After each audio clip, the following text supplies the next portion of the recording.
is usually very prolonged, very prolonged. Okay, so we are looking at hypertension, the nature of hypertension. We're considering hypertension and its many challenges, part 2, an hour with the cardiologist. So first of all, the nature of hypertension is insidious initially and can be very, very prolonged. So between age 0 to 30, although it's not common in the very young, but now we're beginning to see even those below 20 years old having hypertension. More often than not, those are secondary hypertension, but we've seen some primaries as well. Okay, if you have been with us for a long time, you will know the difference between primary and secondary hypertension, or essential, and secondary hypertension. And then, by 20 to 40, you have people, sometimes just have pre-hypertension, blood pressure around the range of 130, 135 over 78 over, 85, thereabouts, and then goes back to normal, and then sometimes it goes up again.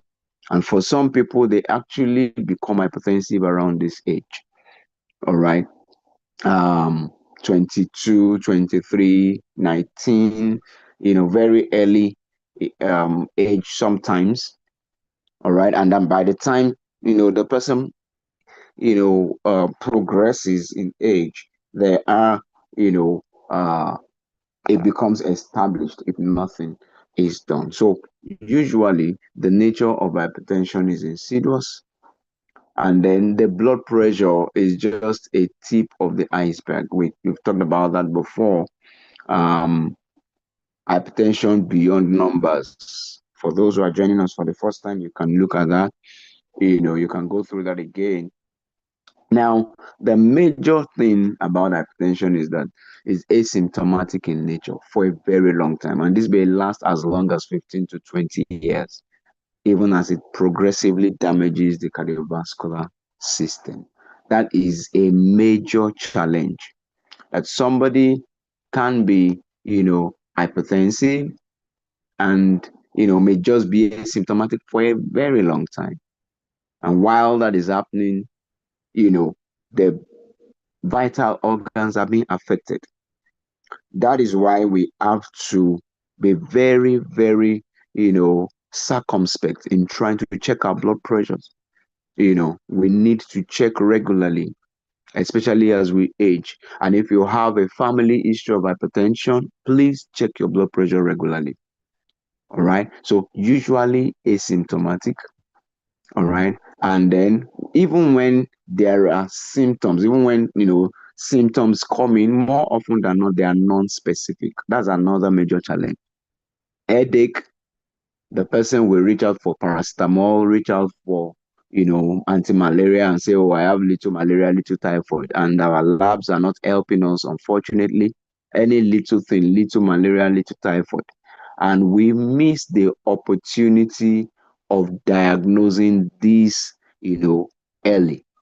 And so the person may go on for years treating malaria and typhoid that never existed in him or her.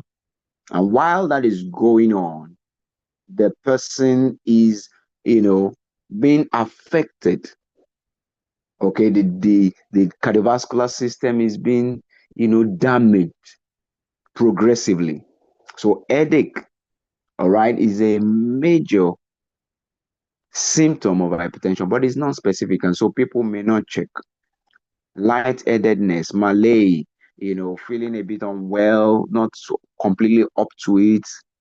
I mean, it's common with fever, it's common with malaria, it's common with, other kind of, illnesses. All right. Even if you overwork yourself, you can wake up the next day feeling a bit, not up to it, just, having malaise and all of that. For those that are not very, very, aware of this, they will go take paracetamol, possibly buy sleeping tablet and say, oh, I need to just sleep, and, in the night they'll take it and sleep, and that keeps happening. So Very, very non-specific. Palpitations, yes, I mean, if it's bad enough, you will definitely get to the doctor. Tinnitus, that's ringing in the ear. If you find out that your ears are ringing, of course, you want to get to the hospital.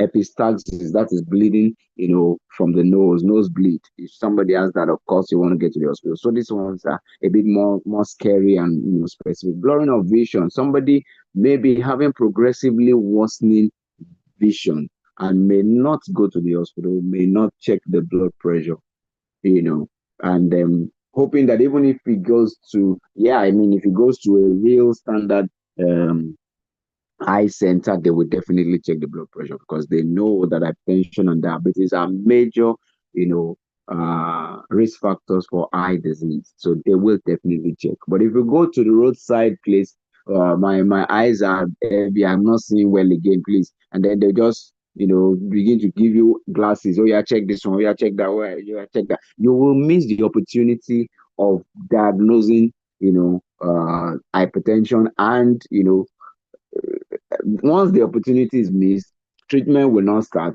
and progressive damage of the cardiovascular system will continue. So these are major challenges, and of course, insomnia. Insomnia, poor sleep or lack of sleep. All right, some will experience complete lack of sleep; they won't be able to sleep. For some others, it's poor sleep; they will not have good quality sleep. They wake up intermittently. Some will wake up with headache and all of that. These are challenges, and because they are non-specific, diagnosis can be missed.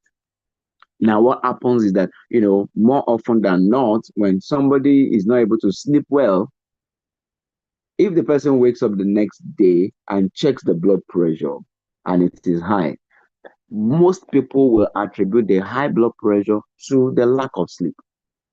But the reverse is also the case, and is very common. When the blood pressure is very high, good quality sleep will almost not be existent. Good quality sleep will be absent more often than not.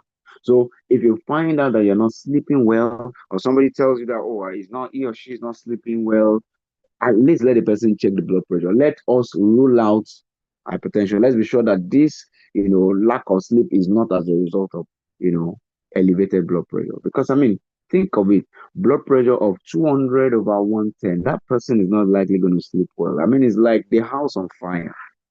Okay, so the nature of hypertension is a challenge on its own. It delays diagnosis, and while diagnosis is delayed, progressive damage, okay, to the cardiovascular system continues. That's a major thing. Now, the challenge of management. Now, the first is um, lifestyle changes, lifestyle modification. All right, dash diets and co. Very, very important. But these are the things that we need to know. Lifestyle changes are usually quite difficult to start and to maintain for a very long time. I mean, you tell somebody cut down your salt intake. The reason why I didn't go through this is because we've considered it before. And I mean, for those joining us for the first time, you can look at our previous episodes. We don't have much time now, so I can't go through all of them. But all of this physical activity, reducing your salt intake, reducing your weight if you are obese, tobacco cessation, all of them reduces blood pressure. But lifestyle changes are quite difficult to start. And when it started, I mean, to maintain it for a long time is also quite challenging. I mean, you tell somebody to cut down salt, cut down fried things, cut down fast food, eat healthy meal, and all of that. I mean, it's difficult for some people. All right. And when you say, oh, this will now be your new lifestyle. I mean, some people will say, ah, no, no, we have to just enjoy life. It's just this. If I've had somebody say, look, doctor, at least something will kill somebody now. Let's enjoy this life a bit. And I'm like, look, we're not saying cut off completely. We're not saying no salt. We're not saying no. We're saying cut it down, drastically. Cut it down well, such that your system can also, respond positively, and then your blood pressure can come down. down, but it is very, very challenging. All right. Number two, time constraints. It takes time to cook healthy meal. Instead of just rushing to the eatery, quickly buy something and you go. Buy meat pie, buy this, buy that, or, buy the things that are well garnished and spiced with salt and all of that. It won't take you much time. But to cook healthy meal, it takes time. For some people, they say, "Oh no, I don't have the time, this and that, and all of that." And then, of course, for those who travel often, for those who are involved in executive meetings and all of that, I mean, you can't dictate to the people who are going to cook that. Please, oh, I'm hypertensive. I have heart issues and things like that. My doctor said I should eat low salt diet. They won't consider you. They want to make gain. They want people to pass, good comments about their meals. Okay, the delicacies they have cooked, and so they will cook it in the best way that the taste bud can appreciate. And so it's a major thing. Okay, time constraint and the rest. Even for exercise, there are people that say, "Oh, I don't have time. I leave home by 4:35. I come home by 11 o'clock, and all of that." But if you have been attending our meetings, you will know that in between the busy activities, you can still squeeze in exercise. For example, we've talked about walk as you talk. You get a phone call, get up, answer that phone call walking.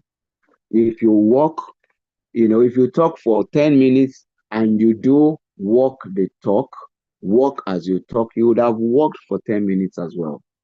If you talk for 15 minutes, another call 15 minutes, another call 5 minutes, another call 10 minutes, another call 2 minutes, and you keep doing that, you would have increased your step count drastically. While you're waiting for your dinner to cook, you exercise a bit, you would have improved your aerobic status, so to speak. So you can find time out of no time. But yes, if you're looking for a dedicated time, I want 1 hour stretch on for very busy people, they'll tell you that look, time constraints is there for them. So it's a challenge. Pressure at work is a challenge. You need to meet this deadline. You need to do this. You need to do that. You can't settle down to cook. You have to just buy something, grab this, and move on. Those who are in traffic for a long time, the gala guy comes. You pick gala as you're about, buying. The soft drink person comes. Okay, and if you're not that strong will, discipline that no, I'm not going to take this, you'll buy it, you will take it, and I mean, it's not going to add up well for your lifestyle modification. Bland taste of the food. Some people say, this food is tasteless. I have a patient, each time it comes, he will just say, the food is tasteless. The madam will say, no, but I've been trying to, garnish it. They use alternative things, use locust beans, do this one. And sometimes I try to put a little more salt, but daddy will just say, no, you know, bland taste is tasteless. So it's a challenge. But the taste bud can adjust. Okay, how cost effective? Some people will tell you that all these things you're talking about, buy fruit. Fruit is rich man's stuff. We have not eaten real food. You are telling us to buy fruit. Fruit is this. Meanwhile, you can get fruits that are cheaper than soft drinks, than the sodas. All right, with 500, you can get 500 naira. You can get some nice. You can get fruits. All right. Yes, things are a bit, more expensive now, but you can still get some things. All right. It all depends on how you look for it. All right. So some people talk about cost, the challenge of cost, but then this is something that can be dealt with. All right. And of course, to cook at home is cheaper than, picking out things in the eateries. Okay. I mean, yes, it will be well garnished, and I mean that's another challenge from what we've said. Okay, so if you look at it, is it really, really, I mean, costly? Not that much. I think it's cost effective even, but some will say, "Ah, no, it's too costly. This one, I will this and that," and they will make excuses for it. And then there's the challenge of mindset and individual biases. Some will say that, oh, if you are not chubby, you are not healthy. That's a mindset that is wrong. Some will even say that, being obese is the evidence of, good living, evidence of affluence. No, not really. It's a reflection of poor choices. Yes, we know that some people are genetically predisposed, and those who are genetically predisposed, they're looking for a way out to burn the fat to deal with it. And of course, science is trying to meet them, in the middle to help them out. Okay, very important. You can be slim, you can have ideal body mass index and still be very, very healthy. Okay, very, very important. So that's about that. So focus on the overall gains. That's what is most important. There are gains in this thing. I showed this before. Let's look at it again. There are gains. Physical activity, you drop the blood pressure by 4 to 9. Dash diet reduced saturated fat, dairy products. Take more fruits and vegetables. You drop the blood pressure by 8 to 14 millimeter per mercury. That's a gain. So focus on the gains. You lose weight about 5 to 10, but 10 kg weight loss, and 5 to 20 millimeter mercury is reduced. That's a major gain. We talk of the fact that, oh,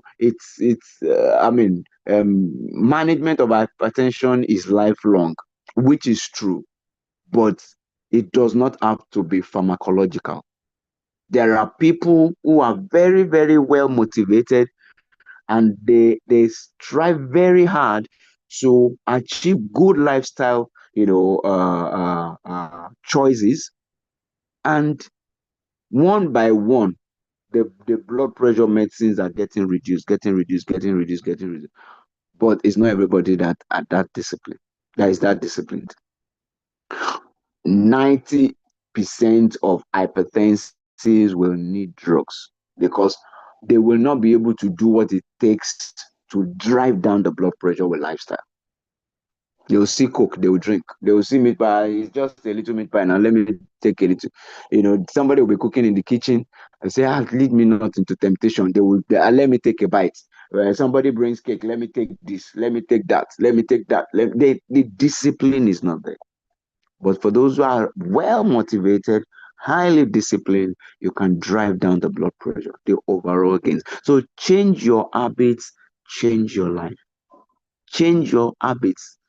These things we're talking about are all about habits. So have a habit of exercising, for example. Have a habit of, cutting down on your salt, on sodas, and fried things and the rest.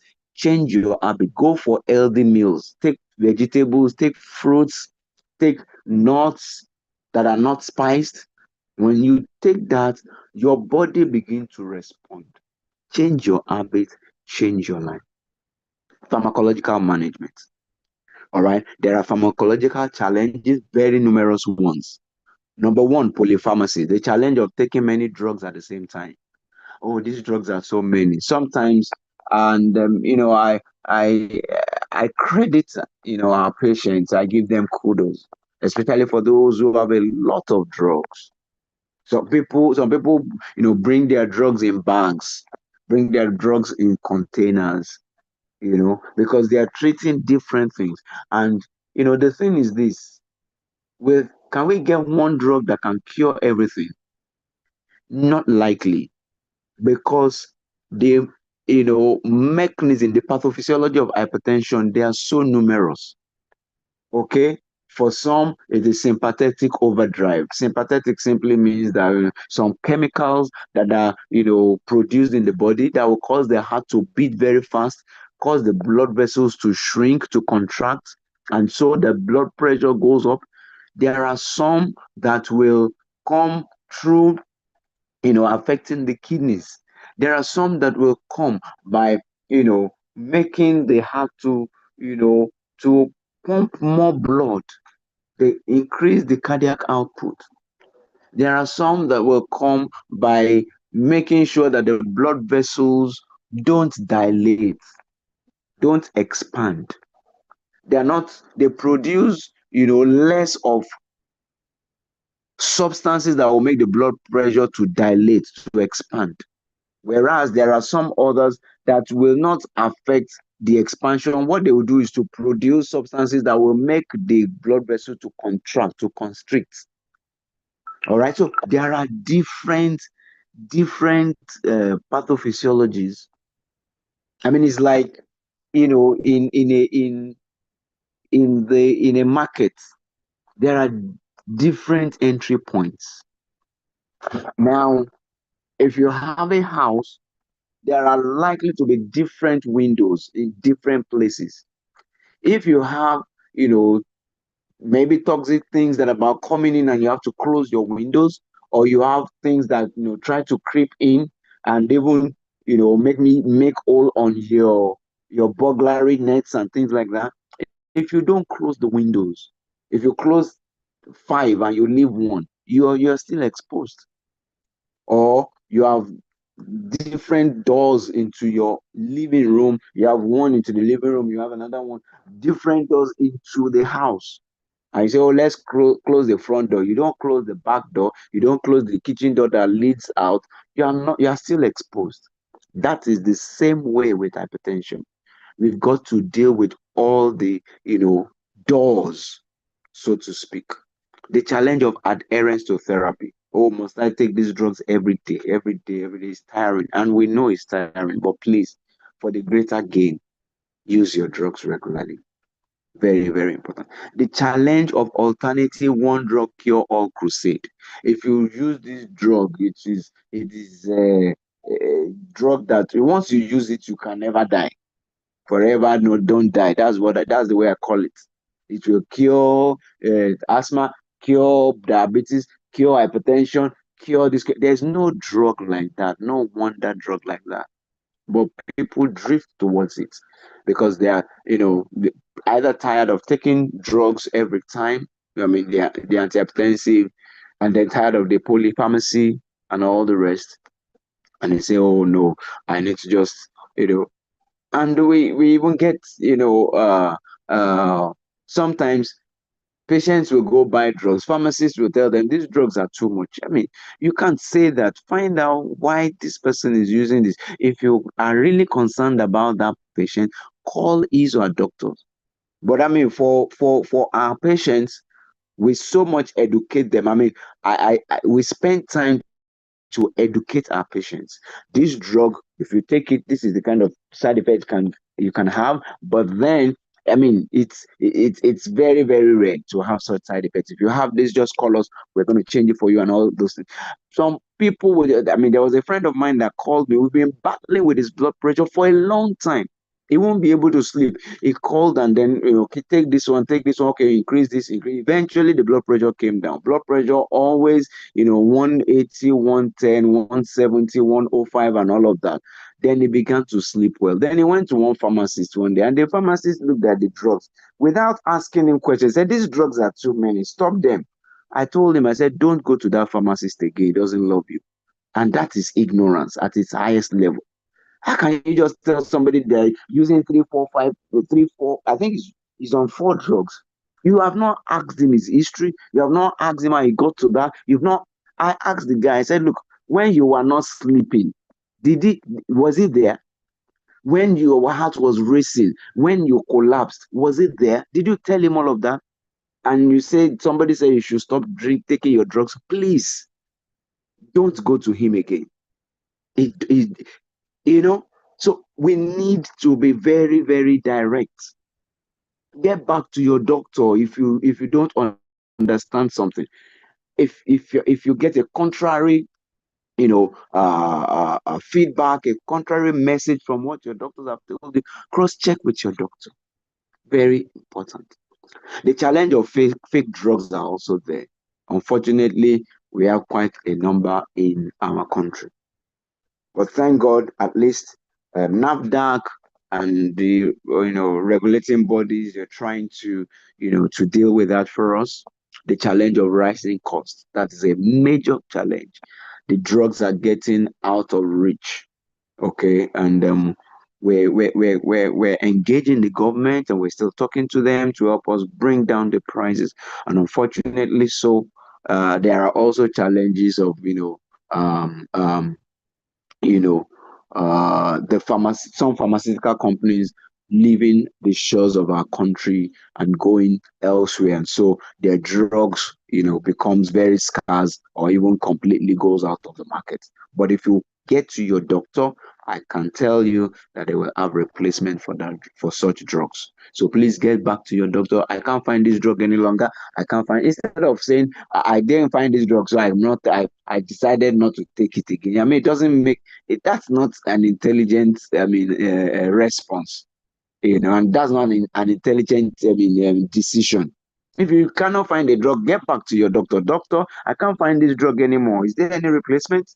If you meet with your pharmacist, a genuine pharmacist, he will even suggest other drugs in that line for you. So don't say, "Oh, I can't find this drug anymore," and then stop it. No. And then the challenge of various myths. Taking your drugs, for example, taking your drugs regularly will make your blood pressure eventually become lower than normal. That's not true. Okay, if you take your drugs regularly, it's supposed to regulate your drugs, and I mean regulate your blood pressure and make it to be at a reasonable range.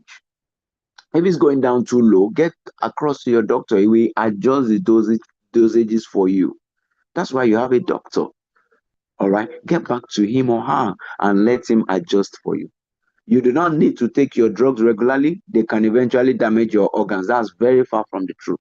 These drugs do not, most of them, do not only reduce blood pressure. We have drugs that protect your organs now, protect your brain, protect your heart, protect your kidneys. So very important that, if somebody tells you something that is a bit contrary, check up with your doctor, please. Skip your drugs when the BP is normal. That is a recipe for complications, because when you skip it today when it is normal, tomorrow it will become very high. And then you will take it, and then the next day it will be normal, and then you will stop it, and then the next day it will go high.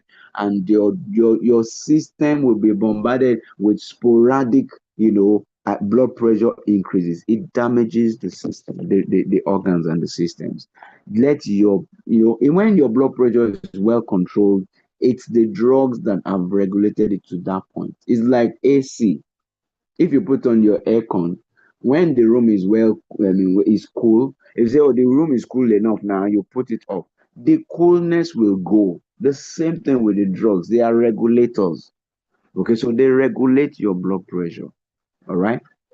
Now, importance of treatment leads to control of blood pressure, prevents development of complications, prevents or slows down disease progression, prevents risk of hospitalization and re-hospitalization, and reduces risk of mortality. One of the leading causes of, hospitalization, complications, and mortality among hypertensive patients is the non-adherence to therapy.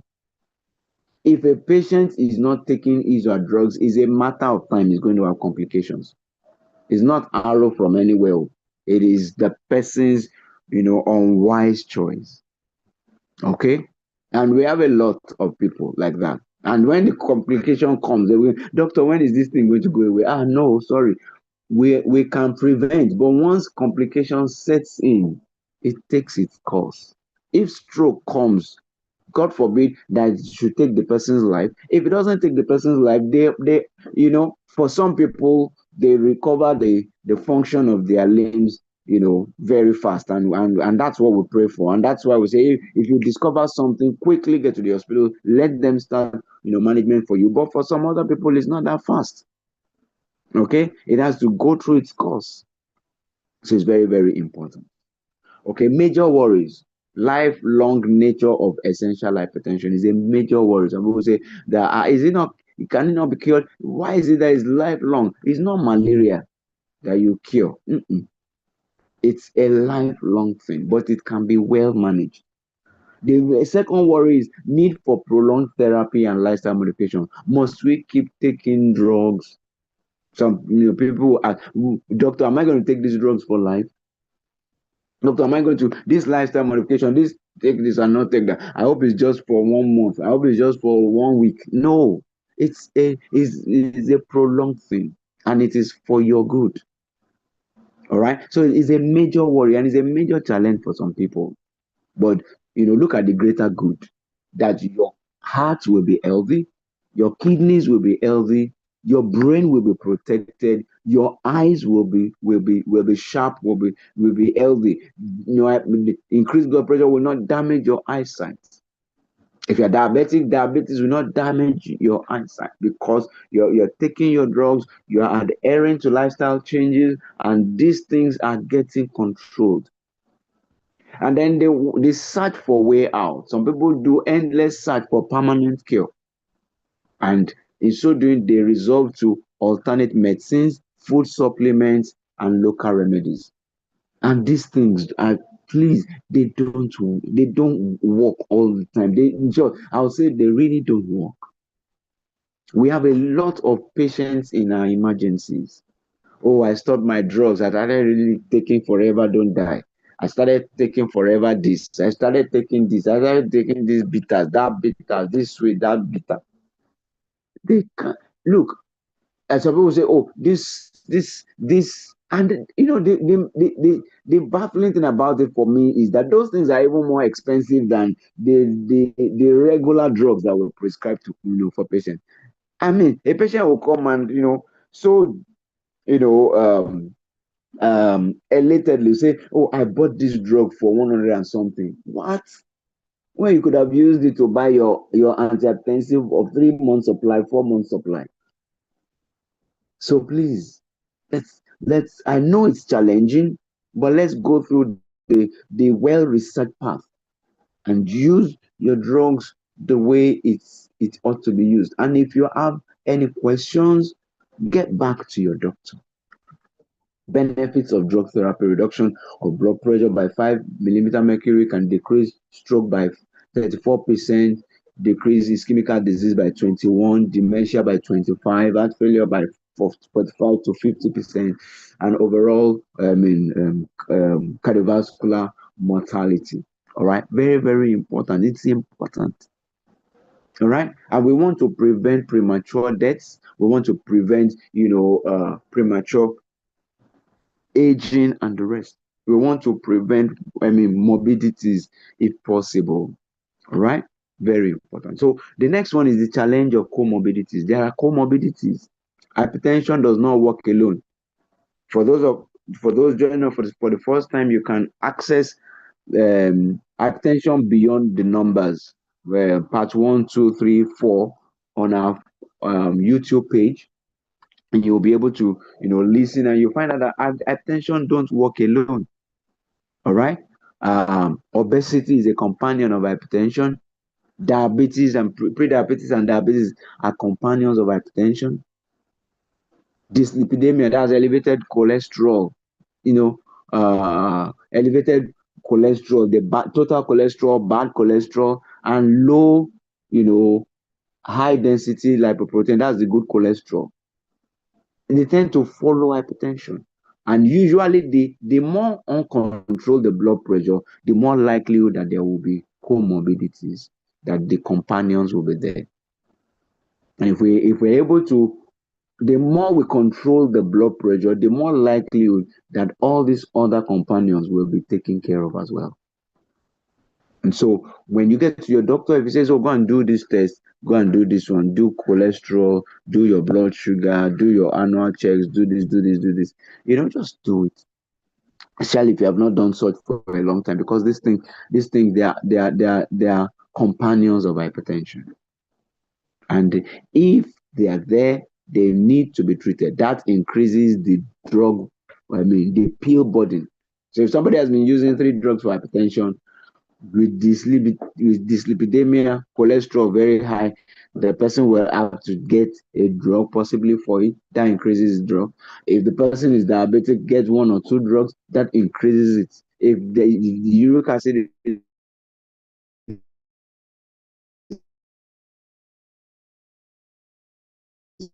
high,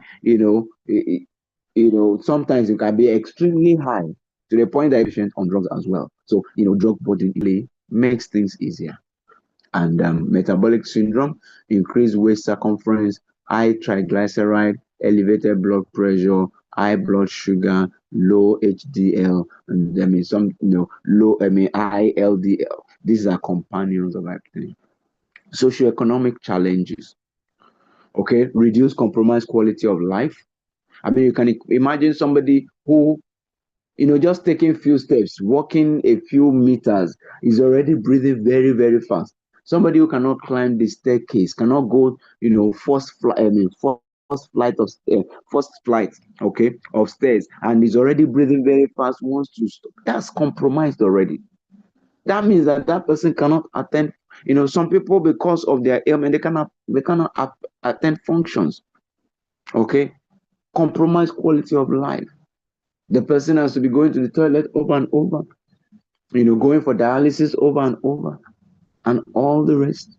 Compromised quality of life. Okay, emotionally also, depression. When complication sets in, depression can come in. The damage, having to lose function of one limb, one, side of the limb of the body, the damage it causes to the emotions. Okay, it's much. Okay, social challenges. Some people will not be able to go out. I mean, if this person is bedridden, how will he be able to go, attend functions and walk, and is will either be on wheelchair or things like that. So it's important. And then, of course, economic challenges. These things are very, very expensive. Serious economic repercussions through its impact on the health of the workforce. People, middle-aged people get these things more often than not. And more often than not, by the time somebody comes down with heart failure, quality of life reduces. The things that a person can do reduces and things like that. And if death comes in, the burden that we create for the family members, the grief and everything, a lot of socioeconomic challenges. CVD, cardiovascular disease, is now more common in the young and middle age groups. Compromised quality of life and eventual mortality means reduced productivity. All right, with reduced productivity, reduced cash flow into that person circle, into the family, into the person's accounts. It's an expensive disease costing millions of dollars. Okay, complications are not cheap. The drugs now have skyrocketed in our country. It's an expensive disease. All right, loss of income from disability and increased cost of health care is also a major player. The challenges of complications, and then we'll round up. Complications are there. If blood pressure is not well taken care of, not well controlled, challenges, will come in. Complications will come. Stroke, visual loss, heart failure, heart attack, sexual dysfunction. Some people will say, oh, sexual drive is low and this and that. Doctor, I think it's a drug. Unfortunately, if there's any complaint by people, the first thing they think of is the drug. That shows, how they detest the drug. My leg is paining me. I'm thinking it's one of the side effects of the drug. Hey, this is happening, man. I think it's not the drugs. It's not everything is not caused by the drugs. Sometimes even the blood pressure itself. So, for example, sexual dysfunction. Hypertension can dysregulate your sexual hormones and sexual arousal and sexual function, both in men and in women. So we need to deal with it. If the blood pressure is not well controlled, sexual performance, sexual functions will be compromised. It's not only the drugs. And now we even have drugs that will even, help out in addressing sexual dysfunction. Antihypertensive drugs that can address sexual dysfunction. So everything should not be, hung on the drugs. Very important. And of course, kidney diseases. stroke, visual loss, heart attack, sexual dysfunction, and the rest we've talked about. So let's stop here for today. I've tried to run through it. Sorry if I didn't spend enough time explaining to us, and of course, I had to cut out a lot of things. Like I said, it's supposed to be two episodes, but crashed into one, so that for December we can have a new topic that will align with the mood of the season. All right. So thank you for listening. God bless you. You can give time for questions now. So host, help me unmute Dr. Donye, Dr. Billy, and Dr. Dekolede, and let them just give some overview before we entertain questions.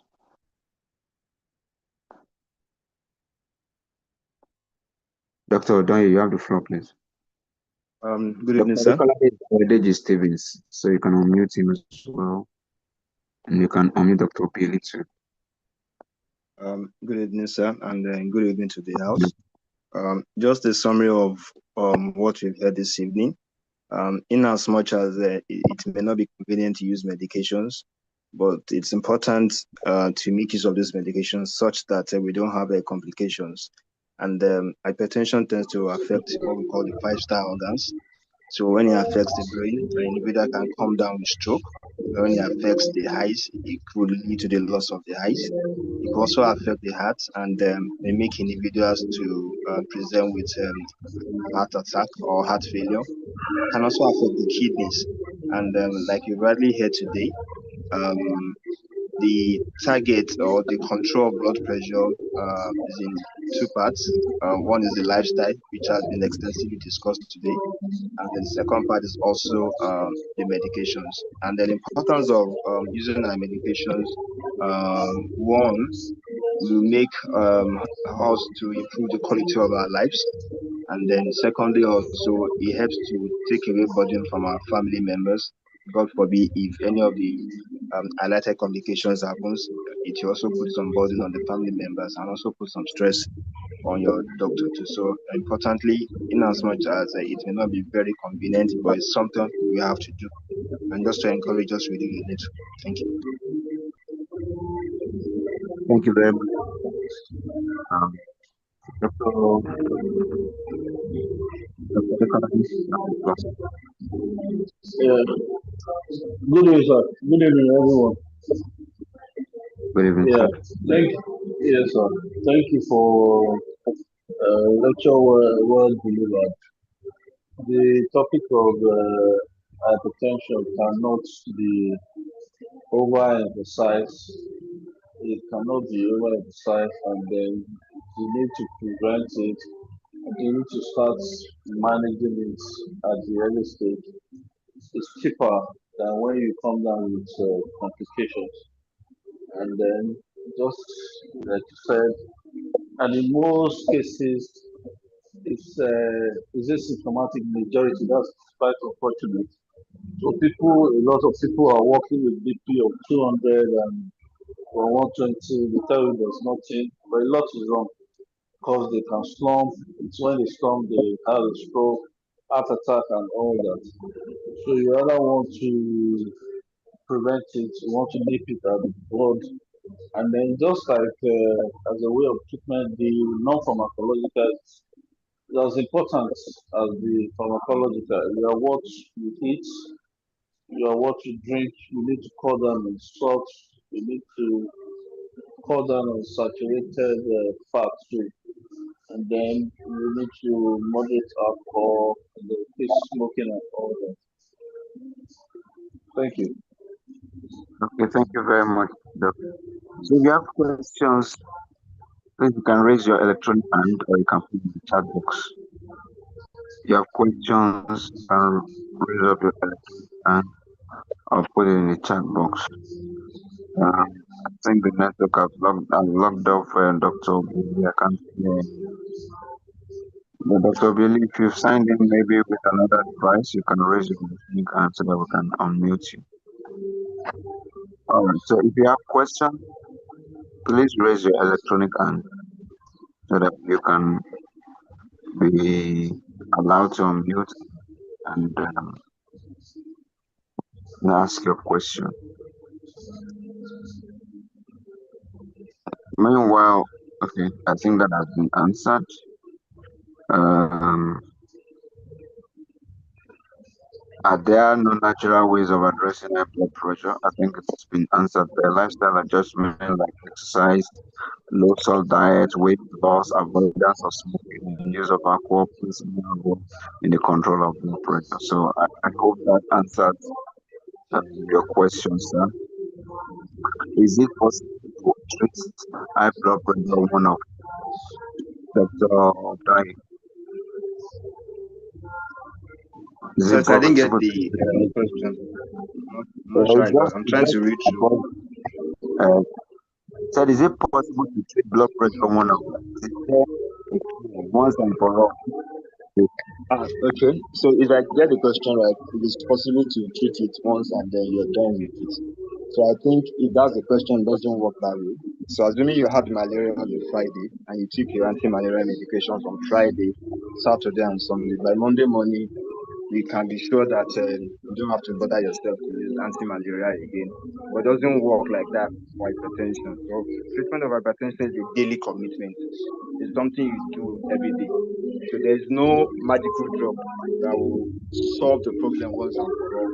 So the control of blood pressure is done with daily use of medications and also working on lifestyle. So there won't be any, or there is no form of medication that you will be able to use once and then all of the problems you go away. It doesn't work that way. So we need our commitment to using our drugs. So even though it might not be very convenient to use those drugs, or you might not be used to using drugs, but the more important thing is to make sure you don't have complications. Because when complications sets in, then it might even move from controlling blood pressure to try to salvaging someone's life, and then that will also reduce the quality of life.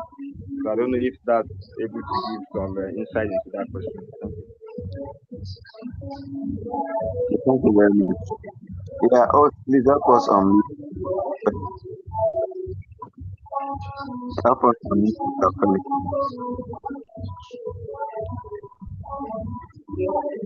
Mr. Felix, I think you can mute yourself now. Okay, good evening, doctor. Thank you for the invitation for staff. I've been following the series of trainings or presentation. My own case, I just want to point out the fact that when I had an issue sometime back around August last year, it had to do with palpitation and all that. I was placed. My office immediately took me to refer me to a cardiologist who I was working with. And for a while, I was using Metropolol. Used Metropolol for like 6 months, and the situation wasn't really reducing.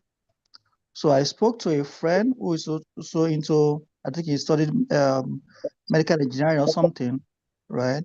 And he has this machine called quantum machine. So I went for a test. In fact, I came to my house because it was that bad that I had to come all the way from Surulere to Ajah. Came to my house and I did the test, and he saw what the issues were from the cardio side. We're having myocardial block demand, abnormal, severely abnormal, myocardial oxygen consumption, and one other factor, right, from the machine. And I was placed on some treatment of Tasly products and Norland or something. IC principal among them was ICP, and that was cordyceps and all that. But as the day progressed, as the time progressed, when we do monthly reevaluation, I was seeing progress. I was seeing a reduction in those from severely abnormal to moderately abnormal, then to mildly abnormal, and at the end became normal. So right from then, the product I was using, I stopped taking the Metropolol. Then the ICP that I was even taking 2 in the morning, 2 in the evening, it graduated to 1 in the morning, 1 in the evening, then 1 a day. And even now, maybe 1 in 3 days. When I feel, I just take. But my blood pressure has been normal for about 6 months since February, March this year.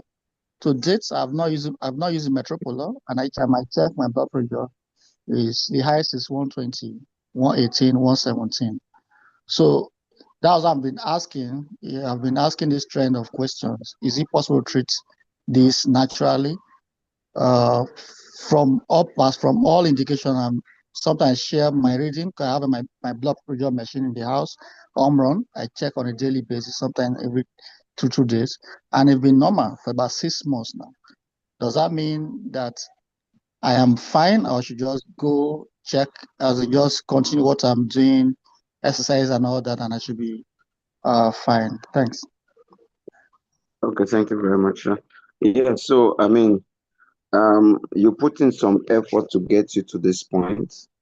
Um, Lifestyle changes, exercise, possibly cut down some food and all of that, and then your friend possibly gave you some, I don't know the content of what he gave you, but possibly things that have antioxidants and all the likes.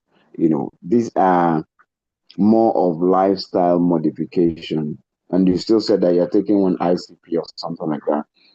I mean, one of the drugs that you're still taking. So really, your blood pressure is controlled, and we're happy about that. All right.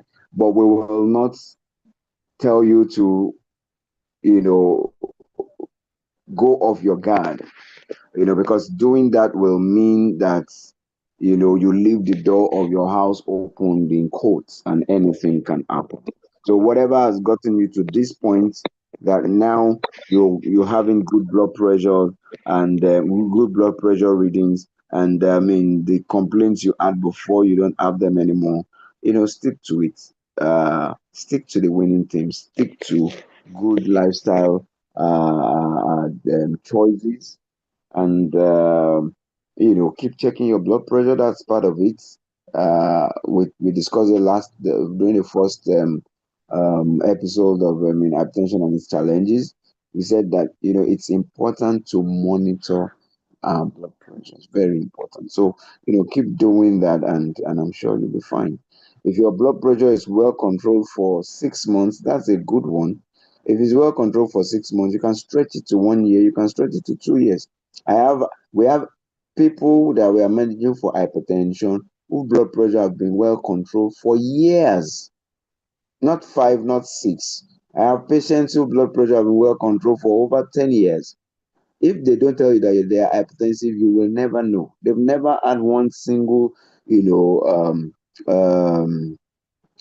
complications. There are not so many, but there are. No complete. The ECG clean, echo normal. But these are people who, they are doing their exercise, they're walking, they're eating right, they're taking their drugs. Sometimes you have to cut down drugs. This person is on maybe telmisartan 80 milligram, you cut it down to 40. Some of them you have to say, okay, you know what, let's try 20 and see whether you'll still be fine, and then you cut it down, and the blood pressure is still good.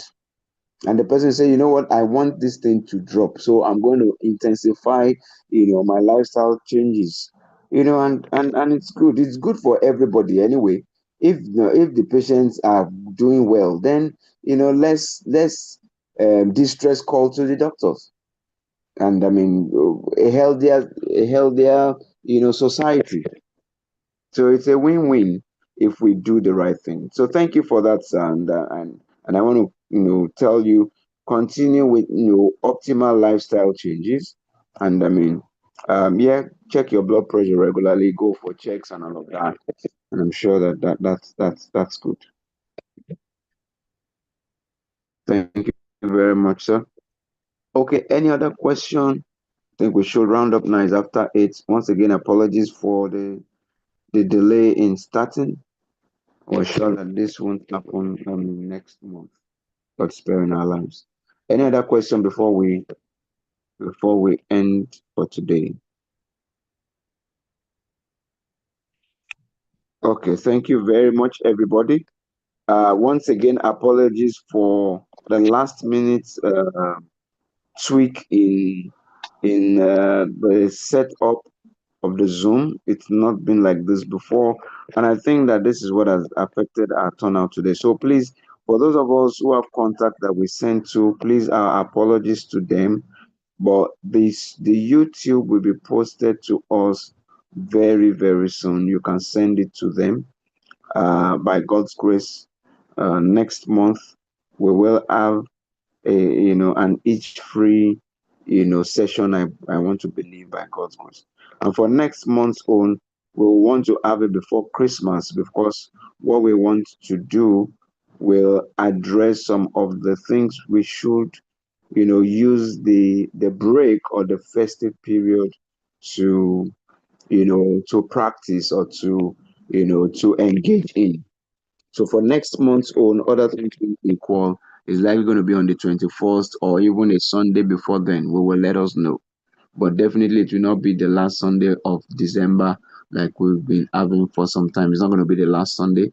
It's going to be either the Sunday before it, or even the second Sunday. But we'll let us know on time. Thank you very much for coming. God bless you. Once again, apologies to our people who are not able to attend. Please help us send our apologies to them. Thank you, everyone. Thank you. If you've gotten value, you can just type in the chat box value. So despite all we've had, if you've gotten value, thank you. Thanks for the enlightenment. Though, thank you very much. Thank you very much. Thank you so much. Thank you, everyone. We appreciate you. Thank you. Thank you. God value. God value. God value. Thank you.